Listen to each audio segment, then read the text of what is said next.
आप देख रहे हैं इंडिया टाउन न्यूज, भारत की बात। नमस्कार, आप देख रहे हैं इंडिया टाउन न्यूज और मैं हूं आपके साथ सुरभि शुक्ला। स्वागत है आपका हमारी खास बुलेटिन दुर्ग भिलाई की खबरों में। तो चलिए बुलेटिन में जाने से पहले एक नजर डालते हैं आज की हेडलाइंस पर। दुर्ग नगर निगम में स्वच्छता को लेकर मंथन, सभागार बना सवाल जवाब का अखाड़ा, सवाल सुझाव और समाधान को लेकर उलझन। आनंद सरोवर में वृक्षारोपण कार्यक्रम आयोजित, विश्व पर्यावरण दिवस पर ब्रह्मकुमारी केंद्र में पौधारोपण, कैबिनेट मंत्री ने किया करंज का पौधारोपण। दुर्ग का गौरवशाली कुआं आज बदहाली में, सौंदर्यीकरण के बाद भी सही सुधार कुएं की हालत, इतिहास बोलता कुआं आज खामोश और उपेक्षित। दुर्ग में खाद्य संकट से किसान परेशान, यूरिया डीएपी की कमी पर बढ़ा आक्रोश, टोकन अव्यवस्था बनी किसानों की मुसीबत। दुर्ग का दिल कहे जाने वाले इंदिरा मार्केट में आज भी एक ऐसा कुआं मौजूद है जिसने कभी पूरे बाजार की प्यास बुझाई थी, लेकिन अब वही कुआं खुद अपनी पहचान और देखरेख के लिए तरस रहा है। आपको बता दें कि लाखों रुपए के सौंदर्यीकरण के बाद भी यह ऐतिहासिक धरोहर आज बदहाली की कहानी कह रही है। ये सिर्फ एक कुआं नहीं बल्कि दुर्ग शहर की जीवंत विरासत है। करीब 100 साल से भी पुराने इस कुएं ने उस दौर को देखा है जब न पाइपलाइन थी, न टंकी और न पूरे व्यापारिक इलाके की जीवन रेखा यही पानी हुआ करता था। आपको बता दें, कहा जाता है कि ब्रिटिश काल या उससे पहले के रियासत काल में बना यह कुआं कुओं के शहर दुर्ग की पहचान का सबसे मजबूत प्रतीक था। आपको बता दें कि समय बदला, शहर आधुनिक हुआ, लेकिन यह कुआं अब भी वहीं खड़ा हुआ है। बस पहले जितना संभाला जाता था अब उतना ही उपेक्षित नजर आता है। दरअसल कुछ साल पहले नगर निगम ने इसके सौंदर्यीकरण के नाम पर फव्वारा लगाकर इसे नया रूप देने की कोशिश की थी। उम्मीद थी कि यह ऐतिहासिक स्थल लोगों के लिए आकर्षण बनेगा और विरासत की कहानी नई पीढ़ी तक पहुंचेगी, लेकिन देखरेख के अभाव में यह प्रयास भी धीरे धीरे फीका पड़ गया। अब हालत यह है कि जहां कभी यह कुआं जीवन का स्रोत था, वहीं आज यह खुद अस्तित्व बचाने की लड़ाई लड़ रहा है। कि इसका कहीं इस्तेमाल बराबर नहीं है, पानी का उपयोग कहीं और करे। बाजार के अंदर जहाँ सब्जी बाजार में पानी नहीं है वहाँ पानी दे, लोगों को काम आए, पानी छींटने का काम है कम से कम, और कोई काम आए मत आए, उपयोग हो उस पानी का। निगम कोई काम नहीं कर पा रही है। नल अंदर बेचारे नल मांग रहे हैं निगम वाले, सब्जी वाले, उनको कोई नल का प्रशासन नहीं दिया जा रहा है। वो पानी के लिए इधर उधर भटकते हैं। ये व्यवस्था देखी जाए। क्या अभी यूज कुछ भी नहीं हो पा रहा है। पहले फव्वारा चालू था, विगत कई वक्त से बंद है। ये सौंदर्यीकरण और पानी के यूटिलाइजेशन के हिसाब से बनाया गया था। इसके ऊपर में एक ओवरहेड टैंक भी बनाया गया था ताकि निगम समय समय पर इस पानी का उपयोग कर सके। जो शहर के बीच में डिवाइडर है और जो भी वृक्षारोपण का भी जो कार्य चल रहा है, चौक चौराहों का जो सौंदर्यीकरण किया जा रहा है, वहाँ जो पानी की आवश्यकता होती है उसकी पूर्ति हो सके, इस लिहाज से अभी मौजूदा टाइम में ऊपर में चूंकि महिलाओं का जो प्रसाधन है, तो उस जगह पे अभी पानी विगत 1 माह से पानी नहीं आ रहा है, जिसकी सूचना जल विभाग को भी दी है और महापौर को भी मौखिक रूप से कहा गया है। इंदिरा मार्केट व्यापारी द्वारा हम पूर्ण कोशिश करेंगे फिर से वापस इस चीज को कुएं की वापस संरक्षण बन सके और इसका पानी दूसरे कनेक्टिविटी करके दूसरे काम में यूज करने के लिए हम महापौर से एक अपील कर सकते हैं, क्योंकि इसका यूटिलाइजेशन होता नहीं है। हर समय अपन फंड तो लगाते हैं। हमने चाहे कांग्रेस के राज में बोलो चाहे बीजेपी के राज में, पिछले 25 साल में मेरा तीसरे बार हुआ है प्रोग्राम, मगर कभी कोई चीज फायदा नहीं हुआ है। तो मैं बोलता हूँ ऐसा पैसा वेस्ट करने से अच्छा इसको बैकअप करके इसका पैसा पानी कहीं दूसरी जगह यूटिलाइज किया जाए। छत्तीसगढ़ सशस्त्र बल प्रथम वाहिनी जिला दुर्ग में एसडीआरएफ की टीम ने बाढ़, आगजनी और सिविल डिफेंस से जुड़ी बड़ी मॉक ड्रिल का आयोजन कर आपदा से निपटने की तैयारियों का सजीव प्रदर्शन किया। यह अभ्यास सिर्फ एक ट्रेनिंग नहीं बल्कि रियल लाइफ इमरजेंसी जैसी परिस्थितियों का अनुभव कराने वाला डेमो सेशन रहा।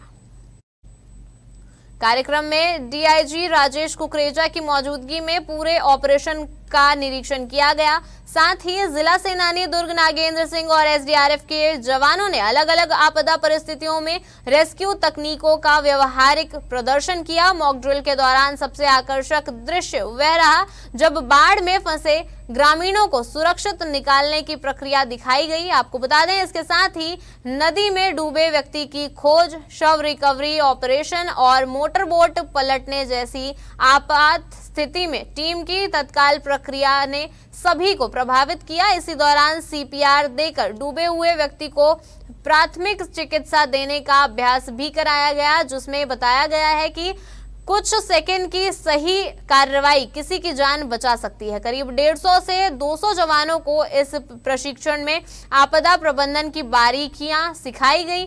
अधिकारियों ने मौके पर सतर्कता, तेज प्रक्रिया और सामुदायिक सहयोग की अहमियत पर जोर दिया। यह मॉक ड्रिल केवल एक अभ्यास नहीं बल्कि इस संदेश के साथ समाप्त हुई कि आपदा अब आएगी पता नहीं, लेकिन तैयारी हमेशा रहनी चाहिए। छत्तीसगढ़ के दुर्ग जिले में खरीफ सीजन की शुरुआत से पहले खाद्य संकट गहराता जा रहा है। यूरिया और डीएपी की कमी के साथ टोकन व्यवस्था में आ रही दिक्कतों को लेकर किसानों में नाराजगी देखी जा रही है। इसी मुद्दे को लेकर कांग्रेस नेताओं ने सेवा सहकारी समितियों का दौरा कर स्थिति का जायजा लिया। प्रदेश के पूर्व गृह मंत्री और कांग्रेस के वरिष्ठ नेता ताम्रध्वज साहू सहित पार्टी पदाधिकारियों ने दुर्ग ग्रामीण विधानसभा क्षेत्र के ग्राम नगपुरा, थनौद, अंडा, कुथरेल, बोरीगारका, मंचादुर और नगर पंचायत उतई स्थित सेवा सहकारी समितियों का निरीक्षण किया। निरीक्षण के दौरान नेताओं ने समिति प्रबंधकों और किसानों से सीधे संवाद किया। किसानों ने बताया कि खाद और बीज का पर्याप्त भंडारण नहीं होने के कारण उन्हें लंबी कतारों में खड़े होकर घंटों इंतजार करना पड़ रहा है। कांग्रेस नेताओं का कहना है कि खरीफ सीजन के महत्वपूर्ण समय में किसानों को यूरिया और डीएपी जैसी आवश्यक खाद की किल्लत से जूझना पड़ रहा है। उन्होंने आरोप लगाया कि सरकार सुशासन तिहार जैसे आयोजनों और प्रचार प्रसार में व्यस्त है, जबकि जमीनी स्तर पर अन्नदाताओं और समस्याओं की अनदेखी हो रही है। पूर्व मंत्री ताम्रध्वज साहू ने कहा कि यह स्थिति गंभीर है और राज्य के उच्च अधिकारियों और जिला प्रशासन को तत्काल इस पर संज्ञान लेना चाहिए ताकि किसानों को राहत मिल सके और खेती किसानी का काम प्रभावित न हो। विश्व पर्यावरण दिवस के अवसर पर प्रजापति ब्रह्म कुमारी ईश्वरीय विश्वविद्यालय के बघेरा स्थित आनंद सरोवर परिसर में वृक्षारोपण कार्यक्रम का आयोजन किया गया। इस अवसर पर कैबिनेट मंत्री गजेंद्र यादव ने परिसर में करंज के पौधे का रोपण किया। साथ ही बघेरा से हाईवे को जोड़ने वाली नवनिर्मित सड़क के दोनों ओर वृक्षारोपण किया गया। कार्यक्रम में ब्रह्म कुमारी चैतन्य प्रभा दीदी ने कहा कि पर्यावरण की सुरक्षा हम सभी का कर्तव्य है। उन्होंने कहा कि प्रकृति हमारी आवश्यकता ही नहीं बल्कि हमारा जीवन है, इसलिए इसकी रक्षा करना सभी की जिम्मेदारी है। इस मौके पर मंत्री गजेंद्र यादव ने बढ़ते तापमान और पर्यावरणीय असंतुलन पर चिंता जताते हुए कहा कि अगर हम पर्यावरण के प्रति अपनी जिम्मेदारी नहीं निभाएंगे तो आने वाले वर्षों में स्थिति और भी गंभीर हो सकती है। कार्यक्रम में ब्रह्म कुमारी दुर्ग की संचालिका रीटा दीदी ने भी पर्यावरण दिवस की शुभकामनाएं दी और सभी से अधिक पौधारोपण की अपील की। वक्त हो चुका एक छोटे से ब्रेक का, बने रहिए इंडिया टाउन न्यूज के साथ। कभी कभी चेहरे का छुपा दर्द दुनिया नहीं देख पाती है। दाग, मुहासे, झाइयां सब आपके आत्मविश्वास को कम कर देता है, पर अब नहीं, क्योंकि Rukhsana glow and fair face pack जो दे आपकी स्किन को वो प्यार जो सिर्फ प्रकृति दे सकती है। हर लेयर को साफ करे, हर दाग को करे हल्का और आपकी मुस्कान फिर से लौटाए। Because you deserve to glow naturally. Rukhsana herbal beauty product Amazon, Meesho और फ्लिपकार्ट में भी उपलब्ध। विश्व पर्यावरण दिवस के अवसर पर भिलाई के हुड़को क्षेत्र में सामाजिक संस्था दिशा ने पर्यावरण संरक्षण का प्रेरणादायक संदेश दिया। आपको बता दें कि भीषण गर्मी और लगातार बिगड़ते पर्यावरणीय हालात के बीच संस्था के सदस्यों ने पौधारोपण कर न केवल हरियाली बढ़ाने का संकल्प लिया बल्कि लोगों को प्रकृति से जुड़ने की भी प्रेरणा दी। कार्यक्रम के दौरान विभिन्न प्रजातियों के पौधे रोपे गए और सभी सदस्यों ने मिलकर पर्यावरण संरक्षण की शपथ ली। इस दौरान उपस्थित लोगों ने कहा कि बढ़ता प्रदूषण, जलवायु परिवर्तन और घटते हरित क्षेत्र आज मानव जीवन के सामने गंभीर चुनौती बन चुके हैं, जिनसे निपटने के लिए सामूहिक प्रयास जरूरी है। संस्था के सदस्यों ने इस अवसर पर यह भी संकल्प लिया कि वे लगाए गए पौधों की नियमित देखभाल करेंगे और अधिक से अधिक लोगों को वृक्षारोपण के लिए प्रेरित करेंगे। कार्यक्रम के अंत में दिशा संस्था ने हरित और स्वच्छ भिलाई के निर्माण के लिए निरंतर सक्रिय रहने का संकल्प दोहराया। भिलाई में नशे के खिलाफ चल रहे ऑपरेशन विश्वास के तहत सुपेला पुलिस ने एक बड़ी कार्रवाई को अंजाम दिया है। आपको बता दें कि योगा गार्डन नेहरू नगर के पास खुलेआम गांजा बेचने की सूचना पर पुलिस ने दबिश देकर एक आरोपी को रंगे हाथों गिरफ्तार किया। सूचना मिलते ही पुलिस टीम मौके पर पहुंची और घेराबंदी कर संदिग्ध व्यक्ति को हिरासत में लिया। आरोपी की पहचान तुषार दास उर्फ मोन्टू के रूप में हुई है। तलाशी के दौरान आरोपी के पास से छुपाकर रखा गया करीब 2 किलो 30 ग्राम गांजा बरामद हुआ, जिसकी बाजार में अनुमानित कीमत लगभग 1 लाख रुपए बताई जा रही है। पुलिस की इस तत्काल कार्रवाई से इलाके में नशे के कारोबार पर एक बार फिर बड़ा झटका लगा है। आरोपी को एनडीपीएस एक्ट के तहत गिरफ्तार कर न्यायालय में पेश किया गया, जहां से उसे न्यायिक रिमांड पर भेज दिया गया। स्वच्छता सर्वेक्षण 2026 की तैयारी को लेकर दुर्ग नगर निगम में आज विशेष सामान्य सभा का आयोजन किया गया। बैठक में शहर की सफाई व्यवस्था, कचरा प्रबंधन और सार्वजनिक सुविधाओं की जमीनी हकीकत को लेकर पक्ष और विपक्ष के बीच तीखी बहस देखने को मिली। आपको बता दें कि कई मुद्दों पर सदन का माहौल गर्म रहा, जबकि कुछ प्रस्तावों पर सहमति भी बनी। दुर्ग नगर निगम के सभागार में आयोजित इस विशेष सामान्य सभा में सभी 60 वार्डों के पार्षदों ने अपने अपने क्षेत्रों की सफाई व्यवस्था की पोल सदन में के सामने रख दी। आपको बता दें कि किसी ने कचरे के ढेर की तस्वीर पेश की तो किसी ने नियमित सफाई न होने पर नाराजगी जताई। बैठक में सबसे ज्यादा हंगामा 80 सुलभ शौचालयों की बदहाल स्थिति को लेकर हुआ।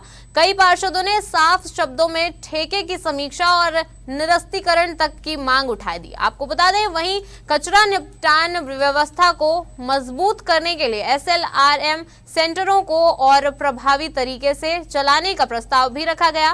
विपक्षी पार्षदों ने भी इस मुद्दे पर निगम को सहयोग देने की बात कही, लेकिन साथ ही व्यवस्था सुधारने के लिए सख्त कदम उठाने की मांग पर जोर दिया गया। कुल मिलाकर यह विशेष सामान्य सभा सिर्फ बैठक नहीं रही, बल्कि स्वच्छता की असल तस्वीर और भविष्य की जिम्मेदारियों का आईना बनकर सामने आई, जहां सवाल भी थे, सुझाव भी और समाधान की उम्मीद भी।